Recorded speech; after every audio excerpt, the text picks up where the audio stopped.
वो poisonous snacks हैं और उनकी पहचान ये है। और यहाँ पर है ब्राउन बेयर, यहाँ के स्टाफ ने बताया, लेकिन फिर भी उन्होंने कहा भालू तो भालू ही हैं, तो आप केयरफुल रहें।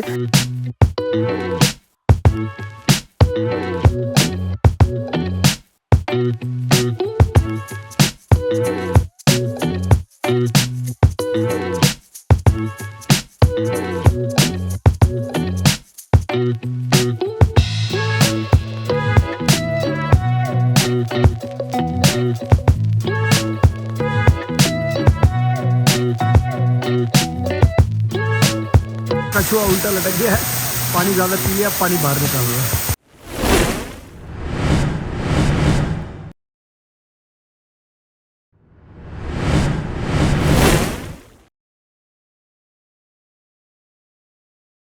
Good morning from Plitvice lake national park. कल हम डुब्रोवनिक, जो कि क्रोएशिया कंट्री नंबर 6 की एक सबसे सुंदर सिटी है, वहाँ से चल के हम पहुँचे स्प्लिट। हमने रुकने का फ़ैसला नहीं करा क्योंकि हमने क्रोएशिया की सबसे सुंदर सिटी देख ली थी।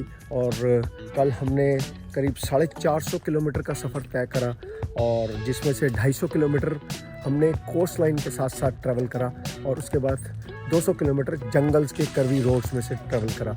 मज़ा आ गया, मज़ा। कल हमने टोल रोड्स नहीं ली थी क्योंकि टोल रोड्स पे जाने का कोई फ़ायदा नहीं है, पैसे भी देने हैं, और हम 75 से 90 के बीच में चलते हैं और टाइम उतना ही लगना होता है।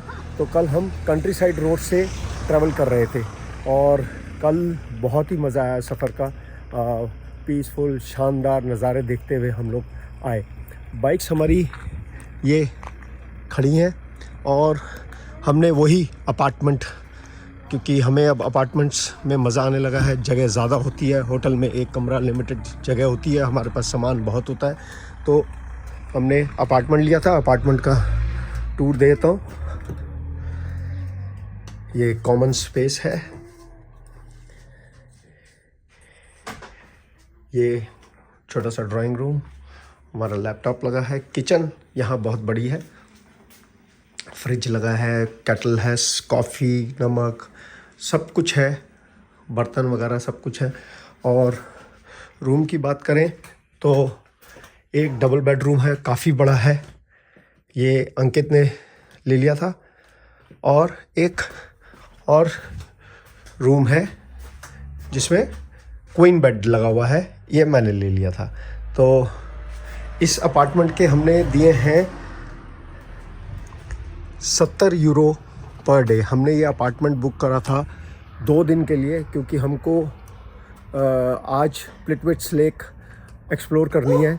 ये यहाँ की क्रोएशिया की सबसे बड़ा नेशनल पार्क है और बहुत ही खूबसूरत है। इसमें लेक्स ही लेक्स है और फॉरेस्ट के अंदर हमको ट्रैकिंग वॉकिंग करनी है। और अभी थोड़ी देर में यहाँ से निकलेंगे, फिर दिखाते हैं आपको प्लिटविट्स लेक्स नेशनल पार्क। तो एक और नया दिन और एक और नया सफ़र। आज हमारी कोई लंबी राइड नहीं है, आज हम प्लिटविट्स नेशनल पार्क, जो कि लेक्स से है भरा हुआ, हम लेक्स आज एक्सप्लोर करेंगे। और छोटी सी राइड है, वहाँ जाके पार्किंग करके अंदर टिकट लेके और अंदर आपको दिखाते हैं लेक्स वगैरह। और ये जगह फेमस लेक्स की वजह से ही है, national park. Bright sunny day. कल हम 450 किलोमीटर का सफ़र तय करके आए थे डुब्रोवनिक से स्प्लिट होते हुए, और रात को पहुँचे थे, तो रात को बस खाना खा के सो गए थे। और आज लेक एक्सप्लोर करके कल हम जाएंगे क्रोएशिया की कैपिटल सिटी जग्रेब। तो ये अभी मैं हूँ कंट्री नंबर 6 में, क्रोएशिया में। तो आज हमको करना है अभी 16 किलोमीटर का और सफ़र नेशनल पार्क तक जाने के लिए।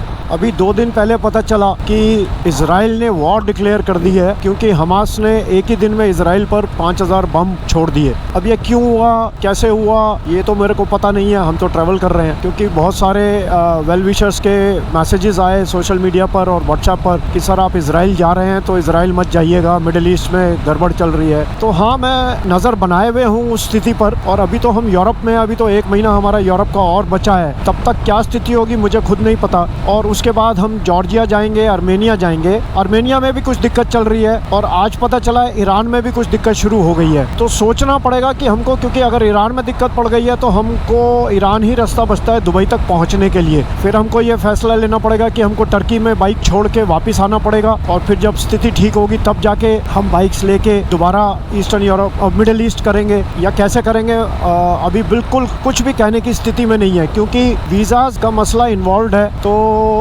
अगर हम बाइक छोड़ के भी जाते हैं तो सारे वीज़ाज हमारे एक्सपायर हो जाएंगे और दोबारा हमको वीज़ाज लेने पड़ेंगे। सऊदी अरेबिया का तो वीज़ा की हमको टेंशन नहीं है, क्योंकि 1 साल का हमारे पास मल्टीपल एंट्री वीज़ा है। बाकी छोटी छोटी कंट्रीज़ का वीज़ा हमको लेना पड़ेगा। ईरान का वीज़ा पहले भी हमारा एक बार एक्सपायर हो चुका है बिना गए, और अगर ये सब मसला हो जाता है तो दूसरी बार भी एक्सपायर हो जाएगा, फिर हमको तीसरी बार लेना पड़ेगा। तो क्रॉस कंट्री ट्रैवल करने में बड़ी सारी दिक्कतें हैं यार, और ये दिक्कत तो हमने कभी भी इमेजिन ही नहीं करी थी कि 2 कंट्रीज़ वॉर जोन में आ जाएंगी और हमारे ही एरिया ऑफ राइड में आ जाएंगी।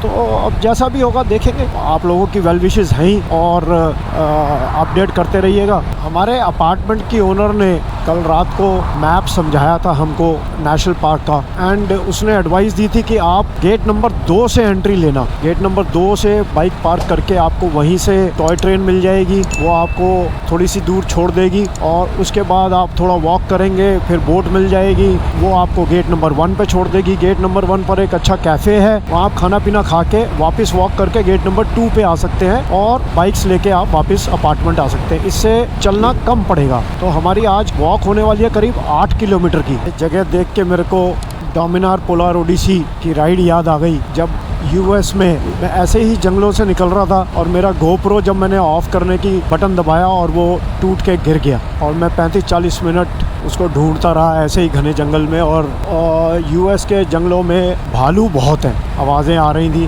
तो फिर वो फाइनली उसका कवर मिला, गोप्रो नहीं मिला, तो वो छोड़कर ही मुझे आना पड़ा। वो भी क्या मेमोरीज़ थी यार, डोमिनार पोलार ओडिसी, वो वंडरफुल मेमोरीज़। अलास्का से Antarctica, such a long ride, 51,000 kilometre की राइड। गेट नंबर 2 हम आ गए हैं, हमको गेट नंबर 2 में ही जाना है। Yes, gate number 2। ये रही हमारे अंकित की बाइक पार्क्ड और हमको जाना है अंदर। पार्किंग की पेमेंट देनी है। तो पार्किंग वालों ने कहा कि बाइक्स के लिए फ्री है, तो बाइक लगाते हैं कहीं। यहाँ नेशनल पार्क की टिकट है 23.5 यूरोस पर पर्सन, 1 डे टिकट। 2 डे की टिकट है 39.5 यूरोस की, तो 23.5 यूरो का टिकट लगेगा और ले रहे हैं हम। तो टिकट हमारे हाथ में आ गई है। 23.5 यूरो की एंट्री है और क्रेडिट कार्ड चलता है यहाँ पर, तो इसलिए कोई दिक्कत नहीं है। क्रेडिट कार्ड या फॉरेक्स कार्ड से टिकट ले सकते हैं, कैश से तो यस ले ही सकते हैं। और ये मैंने टिकट ली है ओनली 1 डे की, और क्योंकि हम सिर्फ आज ही हैं, नहीं तो 2 डे की टिकट 39.5 यूरोस की थी। तो चलो चलते हैं अंदर, लेके एंट्री लेते हैं। टिकट अब हमारे पास आ ही गई है, और ये ऑफ सीज़न है तो इसलिए लाइन बड़ी छोटी है, नहीं तो सीज़न में सुबह से ही लाइन लग जाती है। सुबह 8 बजे ये गेट खुल जाते हैं और 3 बजे एंट्री बंद हो जाती है। कितनी सुंदर लाइंस लिखी हैं, take nothing but pictures, leave nothing but footprints and use nothing but time. तो ये ब्रिज क्रॉस करके रोड के दूसरी तरफ जाना है हमारे को, और वहाँ से लेक शुरू होगी। आज का दिन बड़ा एक्साइटिंग होने वाला है, और मैं उम्मीद कर रहा हूँ कि ये प्लिट्विट्स लेक्स जो हैं उम्मीद से ज़्यादा सुंदर निकलेंगी। फ़ोटोज़ में बेहद खूबसूरत है। यहाँ एक बहुत बड़ा वाटरफॉल है जो कि बेहद खूबसूरत है, must do visit in Croatia है। इसीलिए हमने यहाँ 2 नाइट्स का स्टे रखा था कि हमको ये नेशनल पार्क एक्सप्लोर करना था। और इतनी पीसफुल और बिल्कुल शांत जगह है कि वॉकिंग का मज़ा ही आ जाएगा। तो हमारी बस ये है, अब हम इस बस से जाएंगे थोड़ा सा आगे तक। स्पीड देखते हैं इसमें है कि नहीं है। है पीछे फुल है, पीछे भी फुल है, पीछे भी फुल है, इसी में आगे में ही बैठते हैं।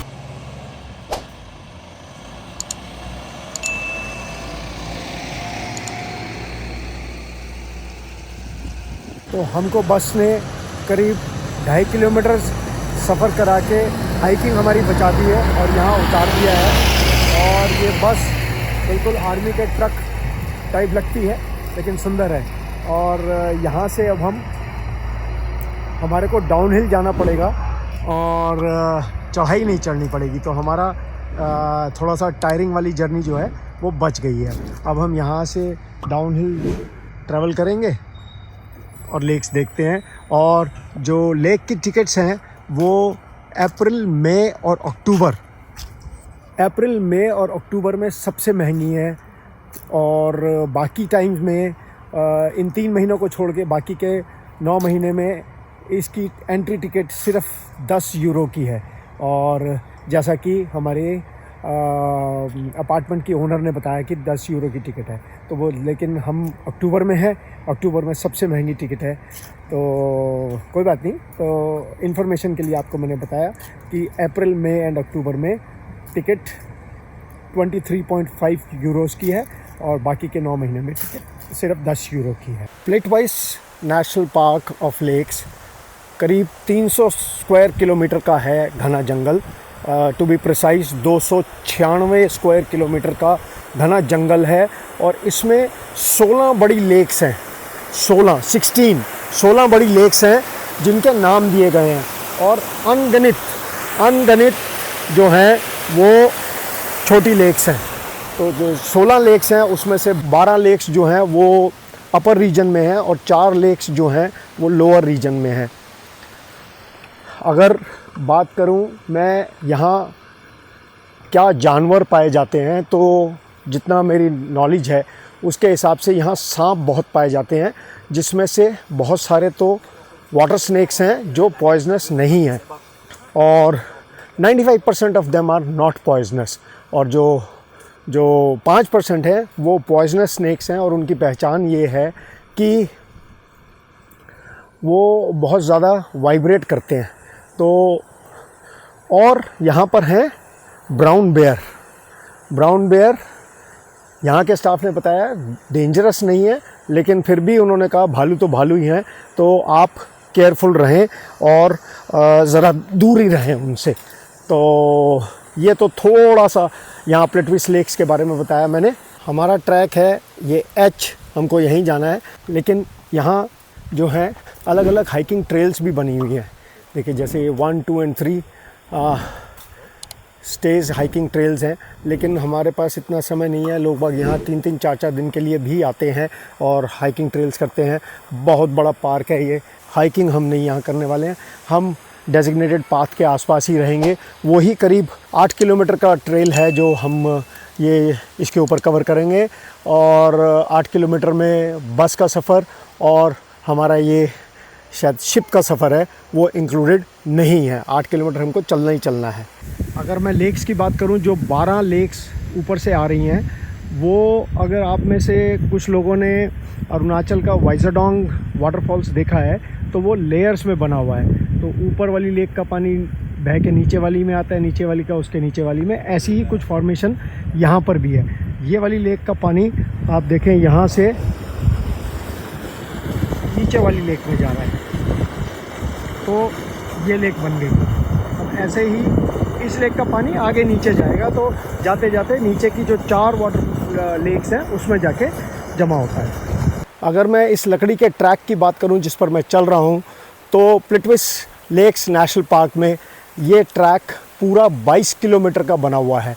और जो लकड़ी इसमें यूज़ हुई है वो है चेस्टनट टिम्बर। तो छोटी सी इन्फॉर्मेशन। वैसे ये सब इन्फॉर्मेशन और इससे भी ज़्यादा इन्फॉर्मेशन अगर आपका इंटरेस्ट है तो आपको गूगल में ज़रूर मिलेगी।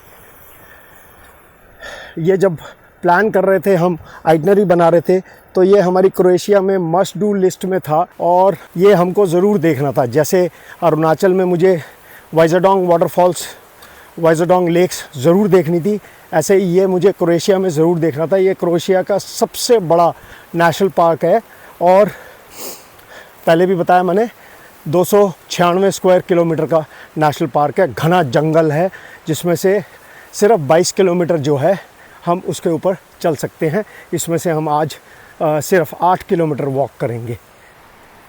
मैं इसी ट्रैक पर बैठ गया हूँ और ये पानी की आवाज़ इतनी मधुर लग रही है ना, कोई म्यूज़िक इस म्यूज़िक के सामने। मैं पूरा दिन यहाँ बैठ सकता हूँ पानी के पास। इस लेक का नाम है लेक गैलोवैक। 24 मीटर डेप्थ है इसकी, मतलब करीब 72 फुट। पानी इस समय बहुत कम है, नहीं तो वो जो आप सामने देख रहे हैं वो पूरा पानी से भरा हुआ होता है। मैंने फ़ोटोज़ और वीडियोस में देखा है ये। इस समय पानी बहुत कम है। हमको देखो वो पाथ ऐसे जाके और वो उधर तक जाना है, वो उधर तक। लो जी, हमको जाना है ऐसे घूम के ऐसे नीचे, और पानी की आवाज़ आ रही है तो शर्त है कोई ना कोई वाटरफॉल हमारे आसपास है। अरे वाह, अरे वाह। तो ये छोटा सा ही है यार, लेकिन खूबसूरत है। तो पीछे दिख रहा होगा वाटरफॉल आपको। इस वाटरफॉल का नाम है स्लैप वाटरफॉल।